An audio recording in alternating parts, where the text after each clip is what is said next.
Hello વિદ્યાર્થી મિત્રો, કેમ છો? નમસ્કાર, હું દર્શના પરમાર મારી ચેનલમાં તમારું સ્વાગત કરું છું. તમે જોઈ રહ્યા છો રાહદર્શ એજ્યુકેશન, જેમાં આજે આપણે ભણવાના છીએ ધોરણ 10, એમાં પ્રકરણ 2, જેનું નામ છે બહુપદીઓ. બરાબર, એમાં સ્વાધ્યાય 2.2. ઓકે, ચલો શરૂ કરીએ. હવે તમારે આ જે સ્વાધ્યાય છે, બરાબર, એના માટે બે સૂત્રો શીખવા પડશે. કયા કયા? જે મેં અહીં લખેલા છે, જે તમે જોઈ શકો છો. કયા કયા છે? તો કે સૌથી પહેલા છે શૂન્યોનો સરવાળો. શૂન્યોનો સરવાળાને તમે આલ્ફા પ્લસ બીટા એ તરીકે ગણી શકો છો. બરાબર, ધારો કે પહેલું શૂન્ય આલ્ફા અને બીજું છે બીટા, એ રીતે ગણી શકો છો.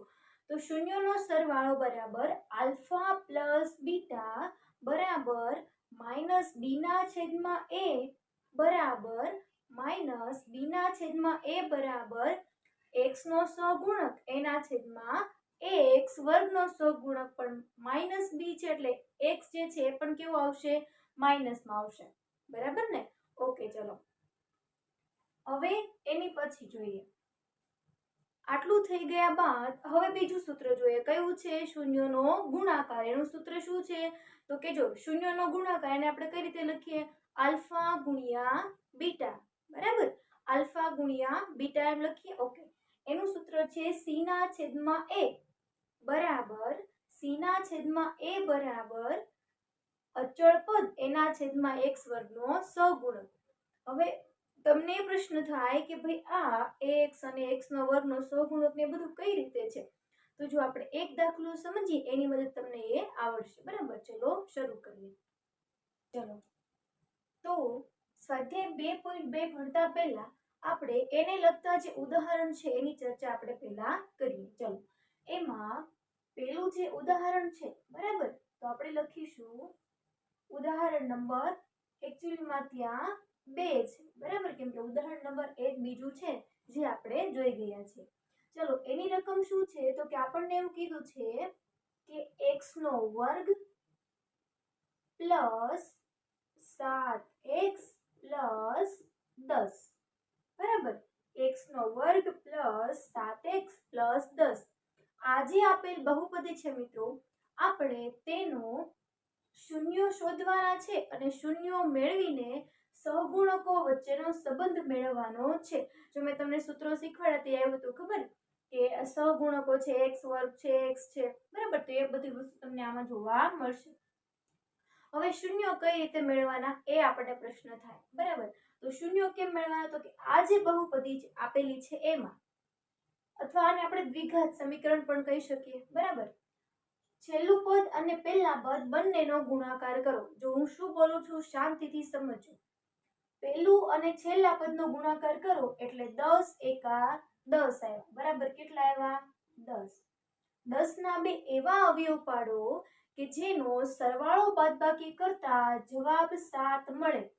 તો આપણે 2 થી શરૂઆત કરીએ. 2 પંચા 10, 10 એકા 10. હવે કોઈના ઘડિયામાં 10 આવે છે તો કે નહીં? ચલો, આ બંનેમાંથી કોનો સરવાળો બાદબાકી કરતા જવાબ 7 મળે છે? તો તમે કહેશો 2 અને 5 નો સરવાળો કરું તો જવાબ મને 7 મળે છે. ચલો, આની પાસે x છે તો બંનેને આપણે x આપવા પડશે. હવે મોટી વાત એ થઈ કે હવે આપણે નિશાનીઓ મૂકવાની છે. શું મૂકવાની છે?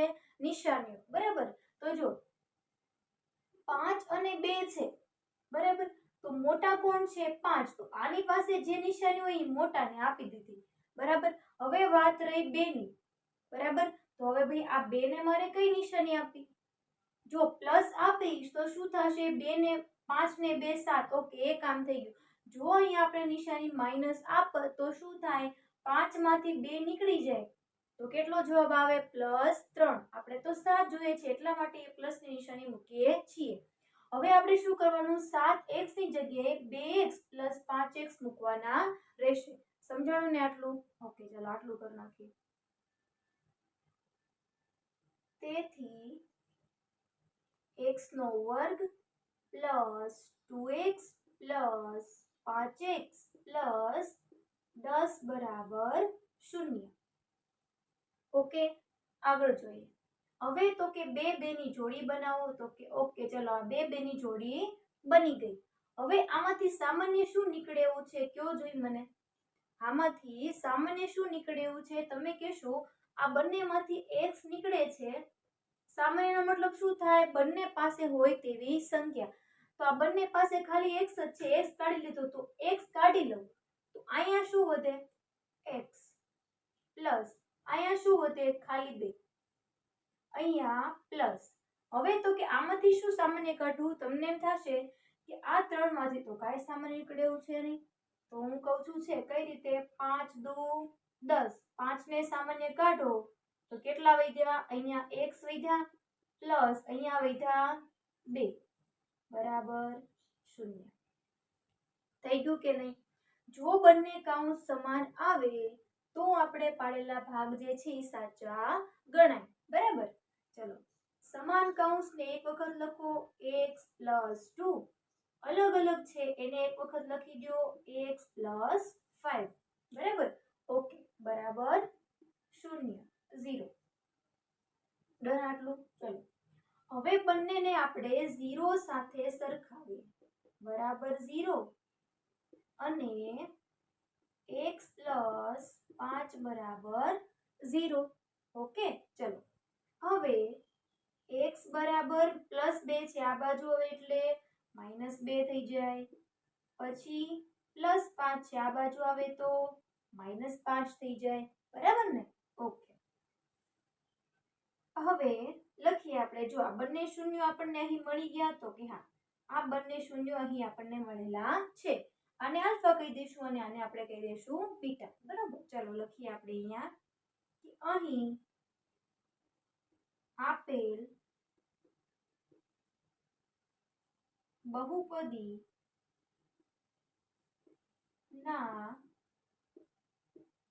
શૂન્યો -2 અને -5 મળે છે.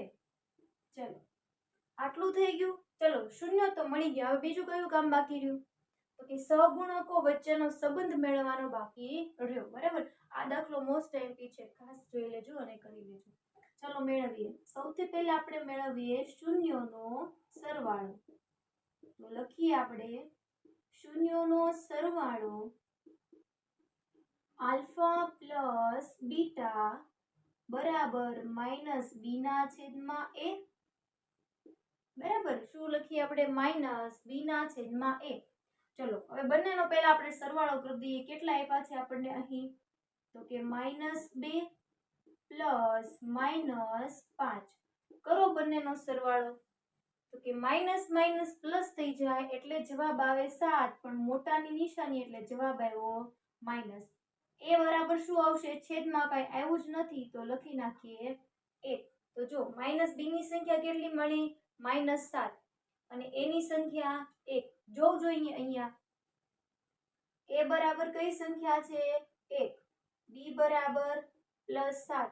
આ માઇનસ આવ્યા એ સૂત્રના છે હો, માઇનસ આવ્યા એ સૂત્રના છે, યાદ રાખજો.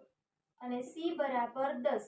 જો અહીંયા મળેલ સંખ્યા અહીંયા મળી જાય તો તમારો દાખલો સાચો. બરાબર. જો આપણે દાખલો ગણીએ તરત ખબર પડી જાય સાચો છે કે ખોટો છે. ચલો -7/1 લખી દો. હવે -x નો સહગુણક એના છેદમાં x વર્ગનો સહગુણક છે ને -7 એટલે કે 7 એ કોનો સહગુણક છે, x નો. 1 જે છે એ કોનો સહગુણક છે, x વર્ગનો.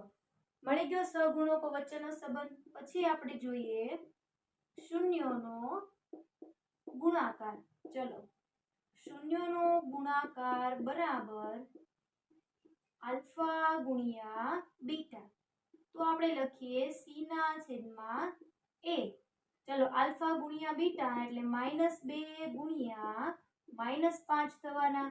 5 દુ 10, માઇનસ માઇનસ પ્લસ, છેદમાં કઈ નથી, શું આવશે 1. તો જોવું જોઈએ સી બરાબર 10 મળવા જોઈએ, મળી ગયા તો કે હા. એ બરાબર 1 મળવા જોઈએ તો મળી જાય છે તો કે હા.